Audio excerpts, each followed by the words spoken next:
ಇದು ವಾಲ್ಮೀಕಿ ಹಗರಣದ big exclusive. ಇಷ್ಟು ದಿನ ನಾವು ವಾಲ್ಮೀಕಿ ಹಗರಣದಲ್ಲಿ ಯಾರು ಇದನ್ನೆಲ್ಲ ಮಾಡಿದೋನೋ ಅಂತ ಬೃಹತ್ತಾದ ಪ್ರಶ್ನೆ ಇತ್ತು. ನಕಲಿ ಅಕೌಂಟ್ಗಳನ್ನ ಸೃಷ್ಟಿ ಮಾಡಿದ್ಯಾರು ಅನ್ನೋಂಥ ಪ್ರಶ್ನೆ ಇತ್ತು. ಇಡೀ ಹಗರಣದ ಸೂತ್ರಧಾರಿ ನಾಗೇಂದ್ರ, ನನ್ ಅದರ್ ದೆನ್ ಮಾಜಿ ಸಚಿವ ನಾಗೇಂದ್ರ ಅನ್ನೋಂಥದ್ದು ಗೊತ್ತಾಗ್ತಾ ಇದೆ. ಇಡಿ ಅಂತ ಒಂದು ವಿಚಾರವನ್ನ ಬಾಯ್ಬಿಡಿಸಿದೆ. ನಾಗೇಂದ್ರ ಆಪ್ತರು ಇಡಿಯಲ್ಲಿ ಆ ವಿಚಾರವನ್ನ ಬಾಯ್ಬಿಟ್ಟಿದ್ದಾರೆ. ಇಡಿ ತನಿಖೆಯ ಸಂದರ್ಭದಲ್ಲಿ ನಿಗಮದ ಸಿಬ್ಬಂದಿಗೆ ಬೆದರಿಸಿ ನಕಲಿ ಖಾತೆಗಳನ್ನ ಸೃಷ್ಟಿ ಮಾಡಲಾಯಿತು. ಇಡಿ ತನಿಖೆಯ ವೇಳೆ ನಾಗೇಂದ್ರ ಆಪ್ತರು ಬಾಯ್ಬಿಟ್ಟಿದ್ದಾರೆ. ಯಾರೇ ಕೇಳಿದ್ರು, ಯಾರೇ ಮೈಕ್ ಹಿಡಿದ್ರು, ನಾಗೇಂದ್ರ ಅವ್ರು ನಂಗೇನು ಗೊತ್ತಿಲ್ಲ ಅಂತ ಇದ್ರು. ಇವತ್ ನೋಡಿದ್ರೆ ಅವರೇ ಸೂತ್ರಧಾರಿ ಅನ್ನೋ ಅಂತ ಮಾಹಿತಿ ಬರ್ತಾ ಇದೆ. ಇಡಿ ಅದನ್ನ ಹೇಳ್ತಾ ಇದೆ. ಈ ಬಗ್ಗೆ ಇನ್ನಷ್ಟು ಅಪ್ಡೇಟ್ ಪಡ್ಕೊಳ್ಳೋಣ. ನನ್ನ ಸಹೋದ್ಯೋಗಿ ನಾಗೇಂದ್ರ ಬಾಬು ಕನೆಕ್ಟ್ ಆಗಿದ್ದಾರೆ. ನಾಗೇಂದ್ರ ಬಾಬು, ಇಡೀ ಪ್ರಕರಣದ ಸೂತ್ರಧಾರಿ ನಾಗೇಂದ್ರ ಅನ್ನುವಂಥದ್ದು ನಕಲಿ ಅಕೌಂಟ್ಗಳನ್ನ ಸೃಷ್ಟಿ ಮಾಡಿದ್ರು ಸಿಬ್ಬಂದಿಯನ್ನ ಬೆದರಿಸಿ ಅಂತ. ಅಲ್ಲಿಗೆ ನಾಗೇಂದ್ರ ಬಾಬು, ಬಹಳ ದೊಡ್ಡ ಕರ್ನಾಟಕದ ಬೃಹತ್ ಹಗರಣ ಒಂದರ ಒಳಹೂರ್ಣ ಬಿಚ್ಚಿ ಬಿದ್ದಂತಾಗಿದೆ. ಏನ್ ಹೇಳ್ತೀರಿ?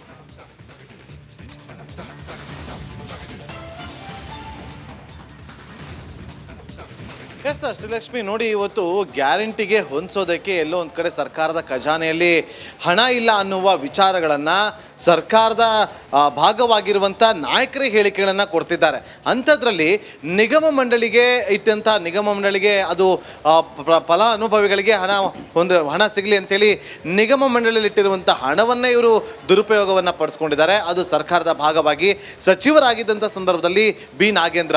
ಸೊ ಇದೆಲ್ಲವೂ ಕೂಡ ಇಡಿ ಅಧಿಕಾರಿಗಳು ದಾಳಿಯನ್ನ ನಡೆಸಿದ್ದ ಸಂದರ್ಭದಲ್ಲಿ ನೋಡಿ, 2 ದಿನ ದಾಳಿ ಮಾಡಿದ್ರಲ್ಲ 20 ಕಡೆ, ಆ ಒಂದು ದಾಳಿಯ ಸಂದರ್ಭದಲ್ಲಿ ಈ ಎಲ್ಲ ವಿಚಾರಗಳನ್ನ ಕಂಡುಕೊಂಡಿದ್ದಾರೆ. ತಮ್ಮ ಆಪ್ತರು ಯಾರೆಲ್ಲ ನಾಗೇಂದ್ರ ಅವರು ತಮ್ಮ ಆಪ್ತರು ಅಂತ ಹೇಳ್ಕೊಂಡಿದ್ರು, ಪ್ರಮುಖವಾಗಿ ನೆಕುಂಟಿ ನಾಗರಾಜ್ ಎಂದರೆ ಆತ, ಮತ್ತೊಂದು ಕಡೆ ನಾಗೇಶ್ವರ ರಾವ್, ಇವರಿಬ್ಬರನ್ನ ಕೂಡ ವಿಚಾರಣೆಗೊಳಪಡಿಸಿದಾಗ ಅವರಿಂದ ಇಡಿ ಅಧಿಕಾರಿಗಳಿಗೆ ಮಾಹಿತಿ ಸ್ಪಷ್ಟವಾಗಿ ಗೊತ್ತಾಗಿರುವಂಥದ್ದು. ಈ ಹಗರಣದ ಹಿಂದೆ ಇರುವಂಥ ಪ್ರಮುಖವಾದಂಥ ಸೂತ್ರಧಾರಿಯೇ ಈ ಮಾಜಿ ಸಚಿವ ಆಗಿರುವಂಥ ಬಿ ನಾಗೇಂದ್ರ ಅನ್ನೋದು ಯಾಕೆ ಅವ್ರಿಗೆ ಕನ್ಫರ್ಮ್ ಆಗುತ್ತೆ ಅಂತ ಇಡಿ ಅಧಿಕಾರಿಗಳಿಗೆ, ಮೇ 27ನೇ ತಾರೀಕು ಚಂದ್ರಶೇಖರ್ ಆತ್ಮಹತ್ಯೆ ಆಗುತ್ತೆ.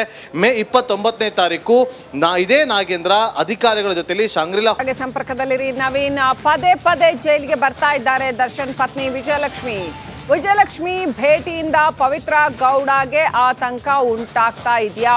ಬ್ಯಾಕ್ ಟು ಬ್ಯಾಕ್ ಭೇಟಿಯಿಂದ ಪವಿತ್ರ ಗೌಡಗೆ ಟೆನ್ಷನ್ ಶುರುವಾಗ್ತಾ ಇದೆಯಾ?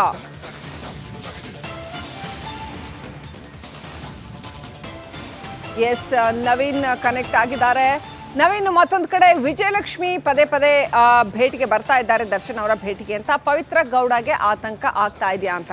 ಈ ಇಡೀ ಪ್ರಕರಣ ಆದ ಮೇಲೆ ಪವಿತ್ರ ಗೌಡ ಹೇಗಿದ್ದಾರೆ, ಅವ್ರ ಬಗ್ಗೆ ಏನು ಡೀಟೇಲ್ಸ್ ಇದೆ?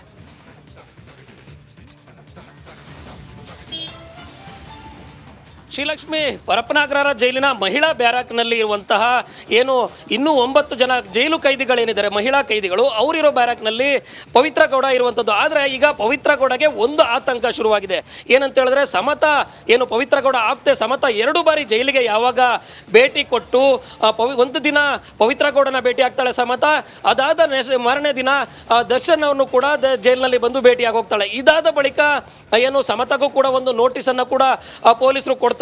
ಇದೆಲ್ಲ ಬೆಳವಣಿಗೆಯನ್ನ ಸೂಕ್ಷ್ಮವಾಗಿ ದರ್ಶನ್ ಪತ್ನಿ ವಿಜಯಲಕ್ಷ್ಮಿ ಅವರು ಗಮನಿಸಿರ್ತಾರೆ. ಅದಾದ ಬಳಿಕ ಏನು ದರ್ಶನ್ ಮತ್ತು ಪವಿತ್ರ ಗೌಡ ಏನಾದರೂ ಜೈಲಲ್ಲಿ ಮತ್ತೆ ಸಂಪರ್ಕಕ್ಕೆ ಏನಾದರೂ ಬರ್ತಾರಾ ಅಥವಾ ಅವ್ರಿಗೇನಾದರೂ ಕಾಂಟ್ಯಾಕ್ಟ್ ಆಗುತ್ತಾ ಅನ್ನೋ ನಿಟ್ಟಿನಲ್ಲಿ ಒಂದಷ್ಟು ಮಾಹಿತಿಯನ್ನ ಇಲ್ಲಿ ಕಲೆ ಹಾಕೋದಕ್ಕೆ ಮುಂದಾಗಿರ್ತಾರೆ. ಈ ಸಂದರ್ಭದಲ್ಲಿ ಈಗ ಒಂದು ಎಚ್ಚರಿಕೆಗೊಂಡಿರೋದು ಏನಂತ ಹೇಳಿದ್ರೆ, ಪವಿತ್ರ ಗೌಡ ಮುಂದಿನ ದಿನಗಳಲ್ಲಿ ನಾನೇನಾದರೂ ದರ್ಶನ್ ಜೊತೆ ಇದೇ ರೀತಿ ಸಂಪರ್ಕದಲ್ಲಿ ಇದ್ದರೆ ಅಥವಾ ಆ ಒಂದು ವಕೀಲರ ಮೂಲಕ ನಾನು ಕಾನೂನಿಗೆ ಏನು ಹೋರಾಟ ಮಾಡ್ತಿದ್ದೀನಿ, ಆ ಹೋರಾಟದಲ್ಲಿ ದರ್ಶನ್ ಕಡೆ ಏನಾದರೂ ನನಗೆ ಸಹಕಾರ ಕೊಡದೆ ಅಂದರೆ ಆ ಒಂದು ಈ ಕೊಲೆ ಪ್ರಕರಣದಲ್ಲಿ ಏನು ತನಿಖೆ ನಡೀತಿದೆ ಈಗಾಗಲೇ, ಆ ಒಂದು ಪ್ರಕರಣದಲ್ಲಿ ನಾನು ಬಳಸ್ಕೊಳ್ಳೋಂಥ ವಕೀಲರೇನಿದ್ರೆ ಅವರು ದರ್ಶನ್ ಕಡೆಯವರು ಏನಾದರೂ ಆಗಿದ್ರೆ ಶ್ರೀಲಕ್ಷ್ಮಿ ನನ್ನ ವಿರುದ್ಧ ತಿರುಗಿ ಬೀಳ್ತಾರೆ ಅನ್ನೋ ನಿಟ್ಟಿನಲ್ಲಿ ಈಗ ಪವಿತ್ರ ಗೌಡ ಒಂದಷ್ಟು ಟೆನ್ಷನ್ಗೆ ಒಳಗಾಗಿರುವಂಥದ್ದು. ಯಾಕಂತ ಹೇಳಿದ್ರೆ ಅಲ್ಲಿ ಒಳಗಡೆ ಏನಾದರೂ ದರ್ಶನ್ ಕಡೆಯವರು ಅವ್ರ ಮನೆಯವರು ಏನೀಗ ವಿಶೇಷವಾದ ಕಾಳಜಿಯನ್ನು ವಹಿಸಿ ಈಗಾಗಲೇ 3 ಬಾರಿ ದರ್ಶನ್ ಪತ್ನಿ ವಿಜಯಲಕ್ಷ್ಮಿ ಜೈಲಿಗೆ ಬಂದೋಗಿದ್ರು, 2 ಬಾರಿ ಮಗನನ್ನ ಕೂಡ ಕರ್ಕೊಂಡು ಬಂದಿದ್ರು, ಒಂದ್ಸಾರಿ ದರ್ಶನ್ ಅವರ ತಾಯಿ ಮೀನಮ್ಮ ಅವರು ಕೂಡ ಬಂದೋಗಿದ್ರು, ದಿನಕರ ಸಹೋದರ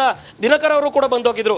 ಇದೆಲ್ಲ ಬೆಳವಣಿಗೆ ಆದ ನಂತರ ನಂತರ ಜೈಲಿನಲ್ಲಿ ಒಳಗಡೆ ಇರುವ ಪವಿತ್ರ ಗೌಡಗೆ ಈಗ ಸಂಪೂರ್ಣ ಆತಂಕ ಶುರುವಾಗಿರೋದು ಅಂತ ಹೇಳಿದ್ರೆ, ನಾನು ಈಗಾಗಲೇ ಈ ಒಂದು ಪ್ರಕರಣದಲ್ಲಿ A1 ಆರೋಪಿಯಾಗಿ ಜೈಲು ಸೇರಿದ್ದೀನಿ.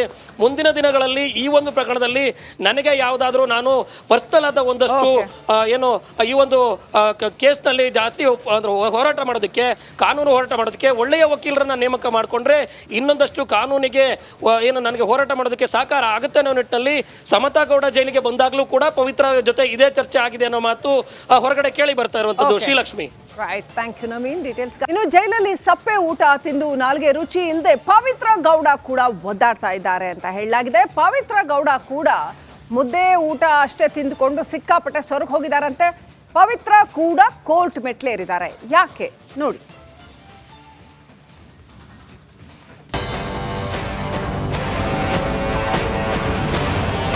ಜೈಲೂಟ ತಿಂದು ತಿಂದು ಸೊರಗಿ ಸುಸ್ತಾಗಿರುವ ದರ್ಶನ್ ಮನೆಯೂಟಕ್ಕಾಗಿ ಕೋರ್ಟ್ಗೆ ರಿಟ್ ಅರ್ಜಿ ಸಲ್ಲಿಸಿದ್ದಾರೆ.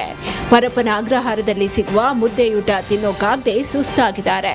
ಹೀಗಾಗಿ ರುಚಿಯಾದ ಮನೆಯೂಟ ಸವಿಯೋದಕ್ಕೆ ಅನುಮತಿ ನೀಡುವಂತೆ ದರ್ಶನ್ ಕೋರ್ಟ್ಗೆ ರಿಟ್ ಅರ್ಜಿ ಸಲ್ಲಿಸಿದ್ದಾರೆ.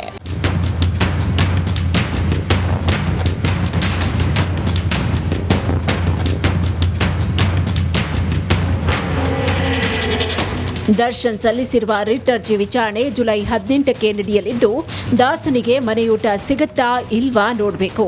ಈ ಮಧ್ಯೆ ಕಾಟೇರನ ಗೆಳತಿ ಪವಿತ್ರ ಗೌಡ ಕೂಡ ತನಗೂ ಮನೆಯೂಟ ಬೇಕು ಅಂತ ಅರ್ಜಿ ಸಲ್ಲಿಸುವ ಸಾಧ್ಯತೆ ಇದೆ. ಜೈಲೂಟ ತಿಂದು ತಿಂದು ರುಚಿ ಕಳೆದುಕೊಂಡಿರುವ ಪವಿತ್ರ ಗೌಡ ಮನೆ ಊಟ ಬೇಕು ಅಂತ ವಕೀಲರ ಮುಂದೆ ಅಳಲು ತೋಡ್ಕೊಂಡಿದ್ದಾರೆ. ಹೀಗಾಗಿ ಪವಿತ್ರ ಗೌಡ ಪರ ವಕೀಲರು ಇವತ್ತು ಮನೆ ಊಟಕ್ಕಾಗಿ ರಿಟ್ ಅರ್ಜಿ ಸಲ್ಲಿಸುವ ಸಾಧ್ಯತೆ ಇದೆ. ಜೈಲಿಂದ ಹೊರಗಡೆ ಇದ್ದ ವೇಳೆ 3 ಹೊತ್ತು ರುಚಿಯಾದ ಊಟ ಸೇವಿಸಿ ಮೈ ಕೈ ತುಂಬಿಕೊಂಡು ಬಿಂದಾಸ್ ಆಗಿದ್ದ ದರ್ಶನ್ ಹಾಗೂ ಪವಿತ್ರ ಗೌಡ ಫುಲ್ ಸೊರಗಿದ್ದಾರೆ.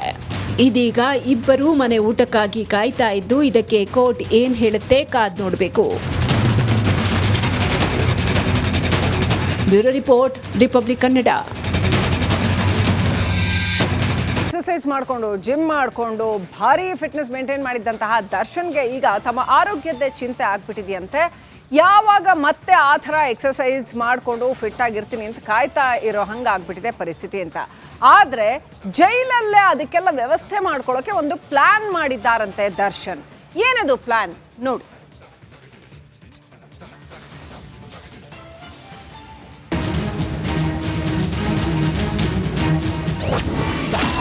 ಜೈಲಲ್ಲಿ ಇರೋ ದರ್ಶನ್ಗೆ ಆರೋಗ್ಯದ ಚಿಂತೆ.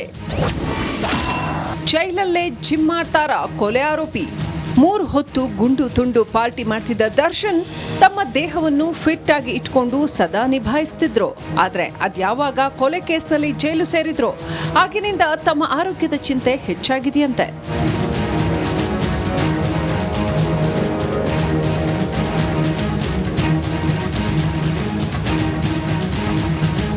ಹೀಗಾಗಿ ಜೈಲ್ನಲ್ಲೇ ಜಿಮ್ ಮಾಡೋಕೆ ದರ್ಶನ್ ಪ್ಲಾನ್ ಮಾಡ್ತಿದ್ದಾರಂತೆ.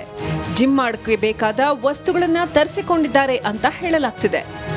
ಜೈಲು ಸಿಬ್ಬಂದಿಗಳ ಜೊತೆ ಸೇರಿ ಕೊಠಡಿಗೆ ಬಂತ ಜಿಮ್ ವಸ್ತುಗಳು ಅನ್ನೋ ಅನುಮಾನ ಕೂಡ ಶುರುವಾಗಿದೆ.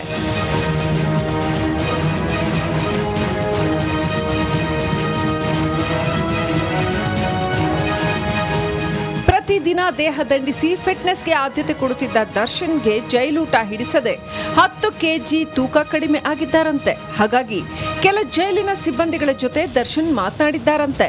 ತನಗೆ ಬೇಕಾದ ಜಿಮ್ ವಸ್ತುಗಳನ್ನ ತರಿಸಿಕೊಂಡಿದ್ದಾರಂತೆ.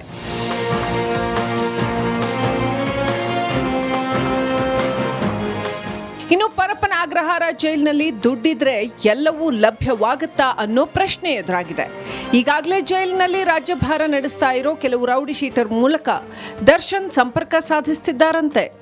ಜೈಲಿನಲ್ಲಿ ಅಧಿಕಾರಿಗಳನ್ನ ಮೀರಿ ಮೆರಿತಾ ಇರೋ ರೌಡಿ ಶೀಟರ್ಗಳಿಂದ ಎಲ್ಲವೂ ಸಾಧ್ಯ ಅನ್ನೋ ಮಾತುಗಳು ಕೂಡ ಕೇಳಿ ಬರ್ತಿವೆ. Bureau report, Republic Kannada.